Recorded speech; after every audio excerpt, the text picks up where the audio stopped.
My question, what I want to leave you with, is what level of priority is that church in your life? Where do you prioritize church?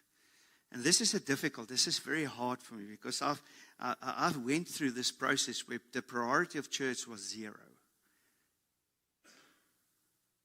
And I saw the decline on my spiritual journey.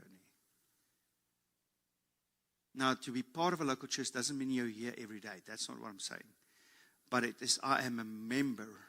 Therefore, I allow God to use my spiritual gifts that this church needs to fulfill God's calling for this church.